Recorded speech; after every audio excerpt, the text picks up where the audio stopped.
Welcome to ஆண்ட்ரகான்.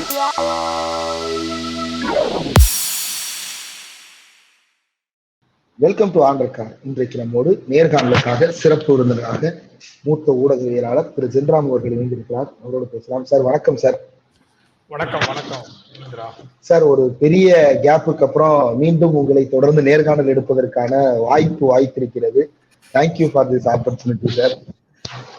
நான் தான் மகிழ்ச்சி அடைகிறேன், நன்றி சொல்கிறேன் மீண்டும் என்னோட தொடர்பு கொண்டமைக்கு. அது ஜென்ரா மீடியாவுக்கு அப்புறம் உங்களுடைய ரீலான்ஸ் பேரலை மூலமாக இன்னொரு சந்தோஷமான செய்தியா நேர்களோடு பகிர்ந்து கொள்றேன் சார். இந்த எக்ஸிட் போல் ரிசல்ட் எல்லாமே தொடர்ந்து வந்துட்டு இருக்கு சார். நேத்து 6:30 மணில இருந்து எக்ஸிட் போல் வருது. பேசிக்கா ஒரு டவுட் சார். பொதுவா போலிங் அப்படின்றத அந்த போலிங் டேட்டினுடைய நைட்டு 8-9 மணி வரைக்கும் கூட நடக்கிறதுக்கான வாய்ப்பு இருக்கு. ஏன்னா 7 மணி உள்ள கேட்டை க்ளோஸ் பண்றாங்கன்னா உள்ளுக்குள்ள இருக்கிறவங்க ஓட்டு போடுறதுக்கு 8-9 கூட ஆகலாம். அதுக்கப்புறம் பெட்டியை பூட்டி எடுத்துட்டு போறதுக்கு 11 மணி ஆகும். பெட்டியை பூட்டி சீல் வைக்கிறதுக்கு முன்னாடி அந்த 50 தொகுதி ரிசல்ட் நமக்கு தெரியாது. ஆனா 543க்கும் நேத்து அவங்க சொல்லிட்டாங்க எக்ஸிட் போல் நிலவரம் என்ன அப்படின்னு. இது எப்படி சார் புரிஞ்சுக்கிறது எக்ஸிட் போல்? 543க்கும் ஏற்கனவே அவங்க தயார் செய்து வைத்திருக்கிறார்கள்னு தான் புரிஞ்சுக்க முடியும். இந்த கடைசி நாள் அன்று நடந்த 57ல முதல் பகுதி கொஞ்சம் எடுத்திருப்பாங்க, அதோட சரி. அப்புறம் கடைசி வரைக்கும் எடுத்திருக்க மாட்டாங்க. அந்த 57 தொகுதிகளுக்கான சாம்பிள் காலையிலேயே க்ளோஸ் பண்ணி இதோட சேர்த்திருக்க கூடும் அப்படின்னு தான் நம்ம நினைக்க வேண்டியது இருக்கு. எல்லாமே நியாயமாக நடப்பதாக இருந்தால் அப்படி நடந்திருக்க கூடும்னு நினைக்க முடியும். ஆனா அப்படி நடந்திருக்குதா அப்படிங்கிறது தெரியல. பல்வேறு செய்திகள் அதுக்கு பின்னால வந்து கொண்டே இருக்கலாம் இனிமே. ஏன்னா வேறு வேறு எண்ணிக்கைகள்ல வேறு சில கருத்து கணிப்புகள் அப்படிங்கிறதும் ஓடிட்டு இருக்கு. அது எல்லாமே இந்த மெயின் ஸ்ட்ரீம்ல இருக்கக்கூடிய ஏஜென்சிஸ்ல இருந்து வரக்கூடிய செய்திகளாக இல்லாமல் தனித்தனியாக வருது. மெயின் ஸ்ட்ரீம்ல இருந்து ஒரு நம்பர் வருது. மெயின் ஸ்ட்ரீம்ல ஒரு நிறுவனத்தினுடைய நம்பர் 1 வருது. அதே நிறுவனத்தினுடைய இன்டர்னல் சர்வே அப்படின்னு வேறொரு எண்ணிக்கை இருக்கிறதாக நண்பர் ஒருவர் காலையில என்னிடம் பேசினாரு. அதையும் என்னன்னு பார்க்கணும்.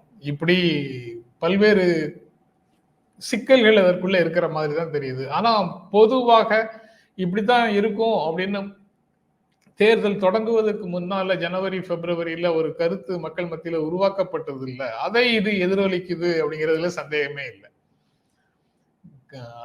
இப்படித்தான் இருக்கணும் அப்படிங்கிறது ஒரு சிலருடைய விருப்பம். அந்த விருப்பத்தை அவர்கள் வெளிப்படுத்தினார்கள்.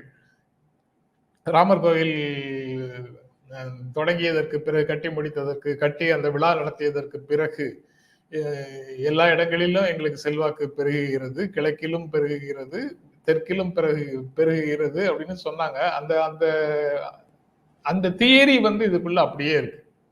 நீங்களும் நானும் இடையில இந்த தேர்தல் 7 கட்ட வாக்குப்பதிவுகளின் போது பல்வேறு பகுதிகளில், நாட்டின் பல்வேறு பகுதிகளில் பல்வேறு மாற்றங்கள் நடந்து கொண்டிருப்பதாக செய்திகள்ல படிச்சோம்ல, அது எதையும் இதுக்குள்ள பார்க்க முடியல சார். இப்ப இந்த எக்ஸிட் போல் முடிவுகள் சில நேரங்கள்ல சரியாகவும் சில நேரங்கள்ல தவறாகவும் வந்திருக்கு. இது எடுக்கப்பட்ட காலத்திலிருந்து இப்போது வரைக்கும் ப்ரீ போல் சர்வேவை விட ரொம்ப பெரிய சர்ச்சைக்குள்ளாக இருப்பது இந்த போஸ்ட் போல் சர்வே தான். இந்த ரிசல்ட்டுக்கும் கடைசி நாள் போலிங்க்கும் இடையில இருக்கிற அந்த கேப்ல உளவியல் ரீதியா மக்கள் மத்தியில ஒரு பெரிய தாக்கத்தை ஏற்படுத்துது. நேற்றைக்கே கூட பல பேர் தொலைபேசியில தொடர்பு கொள்றாங்க, கமெண்ட்ஸ்ல, வாட்ஸ்அப்ல, எல்லா பக்கத்துலயும் என்ன இது இவ்வளவு பெரிய நம்பர் சொல்றாங்க. ஒரு சிலர் 400 சொல்றாங்க, ஒரு சிலர் 430 சொல்றாங்க, ஒரு சிலர் 350 சொல்றாங்க. ஆனா எல்லாருமே மோடி ஜெயிச்சிருவாருன்றத உறுதியா சொல்றாங்க. அப்ப நம்ம தான் ஏமாந்துட்டோமா, அப்ப இவ்வளவு நாள் நீங்க சொன்னதெல்லாம் பொய்யா அப்படின்ற மாதிரி கருத்துக்கள் எல்லாம் வர தொடங்குது. இதை இப்ப எப்படி டீகோட் பண்றது? நிறுவனங்கள் மக்களுக்கு என்ன சொல்ல விரும்புறாங்க சார் இந்த நம்பர்ஸ்? இது எக்ஸிட் போல்ல ஒரு நம்பர் சொல்றதன் மூலமாக மக்களிடத்துல புதிய செல்வாக்குகளை உருவாக்குறதுக்கு முடியாது. மக்களுடைய வாக்குகளை பெறுவதற்காக, அவர்களுடைய கருத்துக்களை வென்றெடுப்பதற்காக இப்படி எல்லாம் செல்வாக்கு செலுத்துகிறார்கள். இந்த மாதிரி பரப்புரை மூலமாக, எக்ஸிட் போல்ஸ் மூலமாக ஒரு செல்வாக்கு செலுத்த விரும்புகிறார்கள்னு முதல்ல சொல்ற கருத்து கணிப்புகளை கருத்து திணிப்பு என்று எதிர்கொள்ளலாம், அப்படி விமர்சனம் செய்யலாம். இப்ப எல்லாரும் தான் வாக்குப்பதிவு முடிஞ்சிடுச்சு, இப்ப வரக்கூடிய போல்ல என்ன மக்களிடத்துல செல்வதற்கு என்ன இருக்கு? அதனால மக்களோடு செல்வதற்கு எதுவும் இல்லை அதுல.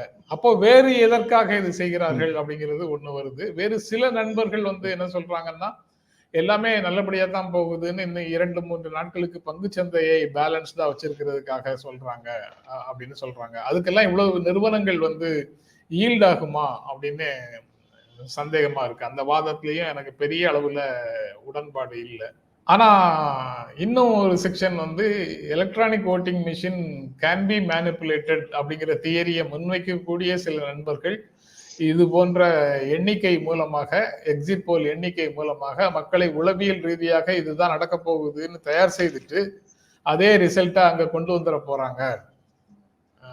நீங்க இப்படியே எல்லா இடங்கள்லயும் கொள்கை பேசிட்டு வீணாக போயிட வேண்டியதுதான் அப்படின்னு ஒரு சிலர் சொல்றாங்க.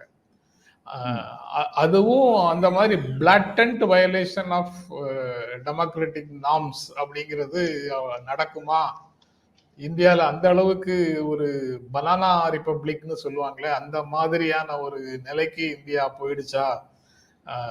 எவ்வளவு பெரிய விழுமியங்கள், ஜனநாயக விழுமியங்களை உயர்த்தி பிடிக்கக்கூடிய நாடாக இந்தியா இருந்து வந்திருக்கிறது, அது அப்படிலாம் போகுமா அப்படின்னு ஒரு சந்தேகம் அதுக்குள்ள வருது.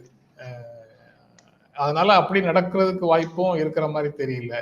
ஆனால் இந்த தேர்தலுக்கு பிறகு இந்த 1 மாதத்திற்கு இராணுவ தலைமையில ஒருவருக்கு எக்ஸ்டென்ஷன், புரோக்கரசியில எக்ஸ்டென்ஷன், நாடாளுமன்ற அதிகாரி ஒருவருக்கு எக்ஸ்டென்ஷன், அதுக்கப்புறம் நீதித்துறை செயலாளர் நினைக்கிறேன் அவருக்கு எக்ஸ்டென்ஷன் அப்படின்னு 3 பேருக்கு பதவி நீட்டிப்பு 1 மாத காலத்துக்கு கொடுத்திருக்கிறதன் பின்னணி என்ன அப்படிங்கிறது, அப்படி சந்தேகங்களை மீடியாக்குள்ள எழுப்பக்கூடியவர்களும் இருக்கிறாங்க.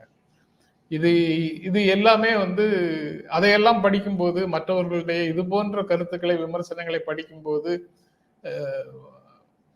சந்தேகங்கள் வருவது தவிர்க்க முடியாததாக மாறிடுது. ஒருவேளை சந்தேகங்களை விதைப்பதற்காகத்தான் அவங்க இதெல்லாம் சொல்றாங்களா அப்படின்னு கேட்டு பார்க்க வேண்டியது இருக்கு. ஆனா இந்த எக்ஸ்டென்ஷனுக்கு பொருள் என்னங்கிற கேள்வியும் சேர்ந்தே வருது. பேலன்ஸ்டா நாம எப்படி புரிந்து கொள்ளணுங்கிறது கொஞ்சம் டிஃபிகல்ட் டாஸ்கா இருக்கு, கஷ்டமான விஷயமா தான் இருக்குது. இந்த நம்பர்ஸ் பத்தியும் பேசலாம்னு நினைக்கிறேன் சார். தமிழ்நாட்டுல இவங்க கொடுக்குற நம்பர்ஸ், டைம்ஸ் நவ் சர்வேக்கு ஒரு நம்பர் வருது, இந்தியா டுடே மை ஆக்சிஸ் சர்க்கிளுக்கு ஒண்ணு வருது. ஆக்சிஸ் மை இந்தியா என்ன சொல்றாங்கன்னா, தமிழ்நாட்டுல 2-3 இடங்கள் பிஜேபி ஜெயிப்பதற்கு வாய்ப்பு இருக்கிறது, மீதி எல்லா இடங்கள்லையும் திமுக கூட்டணி ஜெயிக்க வாய்ப்பு இருக்கிறது அப்படின்றாங்க. டைம்ஸ் நவ் பொறுத்த வரைக்கும் 16 இடங்கள் வரைக்கும் இங்க தமிழ்நாட்டுல என்டிஏ கூட்டணி ஜெயிப்பதற்கு வாய்ப்பு இருக்கிறது அப்படின்னு ஒரு நம்பர் கொடுத்திருக்கிறாங்க. ஆனா மினிமம் 1-16 வரைக்கும் அப்படின்றத தமிழ்நாட்டில் கதவை திறக்கிறது பிஜேபி அப்படின்னு நேற்றைக்கு எல்லா வெகுஜன ஊடகங்களையும் தேசிய அளவுல கிட்டத்தட்ட ஒரு அரை மணி நேரத்திற்கு மேல தமிழ்நாட்டில் கால் பதித்து விட்டது பிஜேபி அப்படின்னு விவாதங்கள் தொடங்கி விட்டது சார். தமிழ்நாட்டுல 1-16 வரைக்கும் பிஜேபி வெல்லும் அப்படின்ற அந்த எண்ணிக்கையை எப்படி பாக்குறீங்க சார்? நீங்க தமிழ்நாட்டுல தானே இருக்கிறீங்க, நானும் தமிழ்நாட்டுல தான் இருக்கிறேன். ஓரளவுக்கு நம்மை சுற்றி நடக்கக்கூடிய நிகழ்வுகளை புரிந்து கொள்ளக்கூடிய ஆற்றல் பெற்றவர்களாக நாம இருக்கிறோம்னு நான் நம்பவும் செய்யறேன். முழுமையாக எல்லாம் தெரியாது நமக்கு, ஆனா ஓரளவுக்கு புரிந்து கொள்ளக்கூடிய ஆற்றல் பெற்றவர்களாகத்தான் நாம் இருவரும் இருக்கிறோம்னு நான் நினைக்கிறேன். 16 சீட்டு பாரதிய ஜனதா கட்சி கூட்டணி தமிழ்நாட்டுல ஜெயிக்குது அப்படிங்கறத மாதிரி, அந்த மாதிரி தான் இந்த என்டையர் எக்ஸிட் போலும் இருக்கும் என்றால், இது அப்படியே புறங்கையால தள்ளி வச்சுட்டு நம்ம 4ஆம் தேதிக்காக காத்திருக்கலாம். ஏன்னா இது ஒரு எடுத்துக்காட்டாக தெரியுது. தமிழ்நாட்டுல என்டிஏ 16 சீட்டு ஜெயிக்குது அப்படின்னு சொல்றது முழுக்க முழுக்க ஏற்க முடியாத ஒரு விஷயம். அப்படி எல்லாம் ஒரு மாற்றம் தமிழ்நாட்டுக்குள்ள நடந்ததாக தெரியல. அப்படி ஒரு நிலையில பாரதிய ஜனதா கட்சி தமிழ்நாட்டுல இருக்குதுன்னா அவர்களுடைய நடவடிக்கைகள் இப்ப இருக்கிற மாதிரி சத்தியமாக இருக்காது. அவங்களுடைய டே டு டே ஆக்டிவிட்டிஸே வேற மாதிரி இருக்கிறதுக்கான வாய்ப்பு தான் அதிகம். அப்படி இருக்கும்போது அந்த 16 சீட்டு பிஜேபிக்குங்கிறத எந்த அடிப்படையில சொல்றாங்கன்னு தெரியல. அந்த மாதிரி தான் அப்ப எக்ஸிட் போல் ஃபுல்லா இருக்குமோன்னு, ஒரு பானை சோற்றுக்கு ஒரு சோறு பதம்னா அப்படித்தான் யோசிக்க வேண்டியது இருக்கு. இல்ல சார், இப்ப 16ன்றது பெரிய நம்பரா இருக்கு. அது நம்மளுக்கு பார்க்கும் பொழுதே அது அதனுடைய தன்மை விளங்குது. ஆனா 2-3 அப்படின்றது வந்து உள்ளுக்குள்ளேயே ஒருவேளை டிடிவி ஜெயிப்பாரோ, ஒருவேளை சௌமியா ஜெயிப்பாங்களோ, ஒருவேளை ஏசிஎஸ் ஜெயிச்சிருவாரோ அப்படின்ற ஒரு சின்ன பதற்றத்தை திமுக காரர்களுக்குள்ளேயே கூட பார்க்க முடியுது. இது வந்து பிலீவபிள் நம்பர். அது வந்து வரப்போதா இல்லையான்றதை தாண்டி 2-3ன்றது ஓகே மேபி வரலாம் அப்படின்ற அளவுக்கு அந்த நம்பர் ஒரு கன்வின்சிங்கான ஒரு நம்பரை கொண்டு வந்து சேர்க்கிறாங்களே சார், அதை எப்படி புரிஞ்சுக்கிறேன் சார்? 2-3ன்ற நம்பர் எப்படி பாக்குறீங்க? ஒருவேளை அந்த 16ங்கிறது பெர்சன்டேஜா கூட இருக்கலாம். அவங்க வந்து 16% போடுறதுக்கு பதிலாக 16 சீட்னு போட்டாங்கன்னு ஹியூமன் எரர் அப்படின்னு சாதாரணமாக கடந்து போற மாதிரி என்ன செய்யறாங்களாங்கிறது தெரியல. ஆனா 2 இடங்கள் 3 இடங்கள்ங்கிற பாசிபிலிட்டி வந்து தமிழ்நாட்டுல மட்டும் இல்ல, இந்திய ஜனநாயகத்துல கொள்கை ரீதியான போட்டி, கருத்தியல் ரீதியான போட்டி அப்படிங்கிற நிலைமைகள் எல்லாம், கட்சி ரீதியான போட்டிங்கிறதெல்லாம் கடந்து எல்லாத்தையும் வந்து ஒரு பிரசிடென்சியல் ஃபார்ம் ஆஃப் எலெக்ஷனுக்கு மாற்றும் ஒரு போக்குல இந்தியாவுக்குள்ள நடந்துட்டு இருக்கிற அந்த போக்கின் ஒரு விளைவாக தனி நபர்களுக்கான முக்கியத்துவம் இருக்குது. பஞ்சாயத்து எலெக்ஷன்ல தனி நபர்கள் செல்வாக்குள்ளவர்கள் நிற்கிறாங்க, கட்சி வேறுபாடு இல்லாமல் வாக்களித்து அவர்களை வெற்றி பெற செய்வார்கள் அப்படின்னு பஞ்சாயத்து எலெக்ஷன்கள்ல நாளை புரிந்து கொள்ள முடியுது. ஆனா நாடாளுமன்ற தேர்தலையும் அப்படி ஒரு திட்டத்தோட தான், அப்படி ஒரு முயற்சியோட தான், அப்படி ஒரு செயல் உத்தியோட தான் பாரதிய ஜனதா கட்சி தன்னுடைய வேட்பாளர்களை தேர்வு செய்யுது. நீங்க சரியாக சுட்டி காட்டிய மாதிரி டிடிவி தினகரன், சௌமியா அன்புமணி, வேலூர்ல ஏசி சண்முகம், அப்புறம் பாரிவேந்தர், தேவநாதன், ஜான் பாண்டியன், ராதிகா சரத்குமார் இப்படின்னு மக்களிடம் அறிமுகமான பிரபலங்கள், வெவ்வேறு துறைகள்ல பிரபலங்களாக இருந்தாலும் சரி, அவங்க எல்லாரையும் வேட்பாளர்களாக நிறுத்துறாங்க.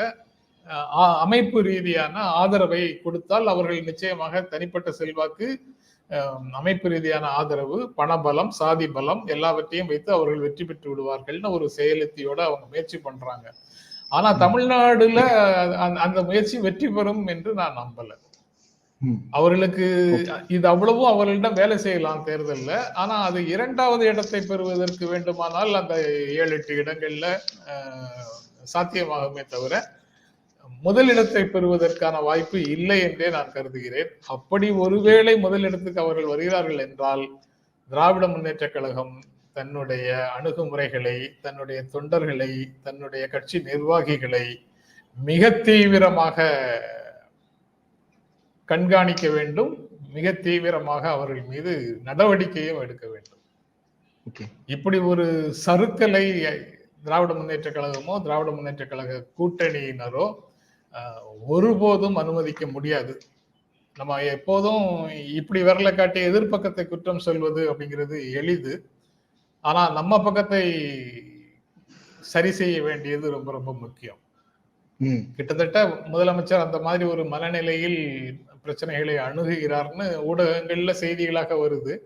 ஆனா நான் இப்போதும் நினைக்கிறேன் அந்த 39 இடங்கள்லயும் பாரதிய ஜனதா கட்சியில ஒரு இடம் கூட வெற்றி பெறாது அப்படின்னு தான் நினைக்கிறேன். சாதிய ரீதியான அணிதிரட்டல் ஒரு சில தொகுதிகள்ல இருந்தாலும் கூட அது வெற்றியை பெற்று தராது அப்படின்னு நான் நம்புறேன். மார்ஜின் வந்து ரொம்ப குறைவாக போகலாம், அதுவே ஆய்வுக்குரியது, சரி செய்ய வேண்டியது. ஏன்னா அதிமுகவோட கூட்டணியில இருந்து பாரதிய ஜனதா கட்சி இது போன்ற ஒரு நிலையை எட்டி இருந்தால் கூட புரிந்து கொள்ள முடியும். அதிமுகவோட கூட்டணியும் இல்லாம அந்த 2014 இருந்த மாதிரி மறுமலர்ச்சி திமுக, தேமுதிக போன்ற கட்சிகளுடைய துணையும் இல்லாம பாட்டாளி மக்கள் கட்சியோட மட்டுமே கூட்டணியில இருந்து மற்ற கட்சிகள் எல்லாம் மிகச்சிறிய கட்சிகள், 1% வாக்குகள் கூட பெற முடியாத கட்சிகள் தான் மற்றவங்க. அவர்களோடு இணைந்து இங்கு வந்து அவர்கள் வெற்றியும் பெறுகிறார்கள் என்பது கற்பனைக்கு அப்பாற்பட்ட ஒரு விஷயமாக இருக்கு. ஓகே, அடுத்து கர்நாடகாவுக்கும் அவங்க கொடுக்கிற நம்பர் வந்து அது ஷாக்கிங்கா இருக்கா இல்ல அதை புரிஞ்சுக்கிற நம்ம தான் அதை புரிஞ்சுக்கலையா அப்படின்றது தெரியல சார். 20ல இருந்து 23 இடங்கள் அல்லது ஸ்வீப் பண்றதுக்கு கூட வாய்ப்பு இருக்குன்ற அளவுக்கு கர்நாடகாவுக்கு சொல்றாங்க. சொல்லி வைத்தது போலவே எல்லா கருத்து கணிப்புகள்லையும் கர்நாடகாவுல 20க்கும் மேல பிஜேபி தான் ஜெயிக்க போகுது, 2ல இருந்து 5க்குள்ளதான் காங்கிரஸ் ஜெயிக்க போகுதுன்ற ஒரு நம்பரை கொடுக்குறாங்க. இது எப்படி பாக்குறீங்க சார்? கர்நாடகா 2018லயும் காங்கிரஸ் குமாரசாமி அவர்களுக்கு ஆதரவாக சட்டமன்றத்துல வாக்களித்து விட்டு 2019 நாடாளுமன்ற தேர்தலில் முழுக்க முழுக்க பாரதிய ஜனதா கட்சிக்கு ஆதரவாக வாக்களித்தது அப்படிங்கிறது கடந்த கால நிகழ்வு. இதே மாதிரி மத்திய பிரதேஷ், சத்தீஸ்கர், ராஜஸ்தான் போன்ற மாநிலங்கள்ல 98ல சட்டமன்ற தேர்தல்களின் போது ஒரு கட்சிக்கு பாஜக ஆட்சிக்கு வந்ததுன்னா 99, 2004, 2009 அந்த பீரியட்ல மாற்றி காங்கிரசுக்கு வாக்களித்திருக்கிறார்கள். காங்கிரசுக்கு சட்டமன்றத்தில் வாக்களித்து விட்டு மக்களவை தேர்தலில் பாஜகவுக்கு வாக்களிச்சிருக்கிறாங்க. அது நடக்காது அப்படின்னு நாம உறுதியாக சொல்ல முடியாது. நடக்கிறதுக்கான கடந்த காலத்துல அது போன்று நடந்திருக்கின்றது. ஆனா இப்ப இருக்கிற கர்நாடகால சித்தராமையா, டி.கே. சிவகுமாருடைய தலைமையில காங்கிரஸ் கட்சி ஆட்சி நடந்து கொண்டிருக்கக்கூடிய ஒரு சூழல்ல அவர்கள் சட்டமன்ற தேர்தலின் போது கொடுத்த வாக்குறுதிகளை நிறைவேற்றிவிட்டு மக்களோடு நீரில் மீன் போல மக்களோடு இரண்டரை கலந்து இருக்கக்கூடிய ஒரு சூழல்ல பாஜகவுக்கு ஆதரவாக அவ்வளவு பெரிய வெற்றி கிடைக்கும் அப்படின்னு சொல்வது கொஞ்சம் நம்புவதற்கு கஷ்டமா இருக்கு. ஆனா மக்கள் அப்படி ஒரு தீர்ப்பு கொடுத்திருந்தாங்கன்னா ரிசல்ட் வரும்போது இதே முடிவுகள் வந்திருந்ததுன்னா தான் நம்ம யோசிக்கணும். அது இப்ப இருக்கிற கர்நாடகால நடக்காதுன்னு நம்புறேன். நடந்தால் அது ஒண்ணும் புதிதல்ல அப்படிங்கிறதையும் புரிந்து கொள்றேன். ஓகே, இப்ப இவ்வளவுக்கும் மத்தியில ஒடிசால நடந்த அந்த பிரச்சனை நம்ம எல்லாருக்கும் தெரிந்த விஷயம்தான். அட்வர்டைஸ்மெண்ட் கூட பழைய சோத்தை இலையில ஊத்தி கீழே ஒழுக விடுறாரு ஒரு தமிழர்.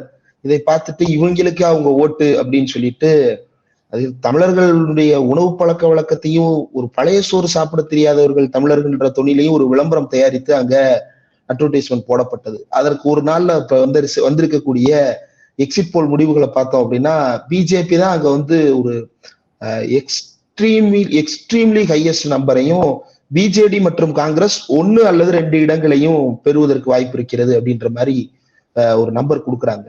அவ்வளவு பெரிய ஒரு தலைகீழ் மாற்றத்தை பிஜேபி ஒடிசாவில் ஏற்படுத்தியிருக்கா சார்? பிஜேடி தொடர்ந்து 5 முறை அவர் முதலமைச்சராக தேர்வு செய்யப்பட்டிருக்கிறார். அதனால இப்ப 6வது முறை மீண்டும் தேர்வு செய்யப்படுவாராங்கிற கேள்வியில் இருக்கக்கூடிய நியாயம் புரிந்து கொள்ள முடியுது. ஆன்டி இன்கம்பன்சின்னு ஒன்று இருந்தால் அது அவருக்கு எதிராக கண்டிப்பாக வேலை செய்யத்தான் செய்யும். அதை என்கேஷ் பண்ணக்கூடிய இடத்துல காங்கிரஸ் இல்லை, பிஜேபி தான் இருக்குது அப்படிங்கிற மாதிரி ஒரு சூழல் வரும்போது பிஜேபியினுடைய செல்வாக்கு அதிகரிக்குது அப்படிங்கிறதுக்கு வாய்ப்பு இருக்கு. முழுக்க அதுக்கு வாய்ப்பு இருக்குன்னு நான் நம்புறேன். ஆனா வெற்றி, அதாவது இந்த ஃபர்ஸ்ட் பாஸ்ட் த போஸ்ட்ல சட்டமன்றத்தில் ஆட்சியை பிடிக்கும் அளவு, நாடாளுமன்றத்துல பெரும்பாலான ஒரிசா இடங்களை கைப்பற்றும் அளவு பாஜக அங்கு செல்வாக்கு பெறும் அப்படிங்கிற தியரியை இப்போ எக்ஸிட் போல்ஸ் எல்லாம் சொல்லுது இல்ல, அதுதான் ஏற்க முடியலன்னா செய்திகள் இதுக்கு முன்னால நாம் செய்திகளின் ஊடாகத்தான் அங்கு நடக்கக்கூடிய நிகழ்வுகளை புரிந்து கொள்கிறோம்.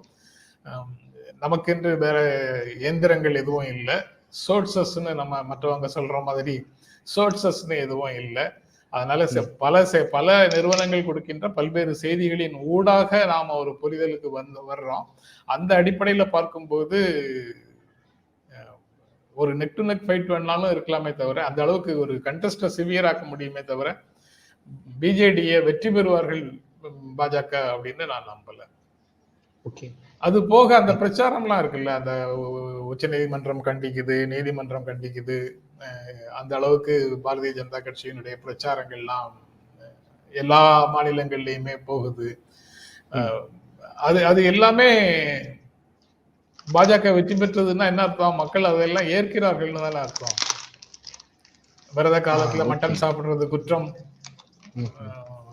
அப்புறம் உங்களுடைய மங்கள் சூத்ரா, உங்கள் தாலியை எடுத்து பறித்து விடுவார்கள்னு சொல்றது, முஜ்ரா டான்ஸ் ஆடுவாங்க அப்படின்னு சொல்றது, மகாத்மா காந்தியே பென் கிங்ஸ்லி மகாத்மா காந்தியாக நடிக்கலன்னா, அட்டன்பரோட படம் வரலன்னா, 80கள் அந்த படம் வரலன்னா காந்தியே உலகத்துக்கு தெரிஞ்சிருக்காதுன்னு சொல்றது போன்ற பல்வேறு பிரச்சாரங்களை தலித் மக்களுடைய, அதாவது பட்டியலின மக்களுடைய இடஒதுக்கீட்டை, பிற்படுத்தப்பட்டவருடைய இடஒதுக்கீட்டை பறித்து இஸ்லாமியர்களுக்கு இடஒதுக்கீடு கொடுத்து விடுவார்கள்னு சொல்றது, இப்படி பல்வேறு அடிப்படையற்ற பிரச்சாரங்கள் மக்களிடத்துல ஈடுபட்டிருக்கின்றன அப்படின்னு ஒரு பொருள் வருது. அவங்க வெற்றி பெற்றால் அப்படி ஒரு பொருள் வருது. அப்படி மக்கள் அதையெல்லாம் ஏற்றுக்கொள்கிறார்கள் என்றால்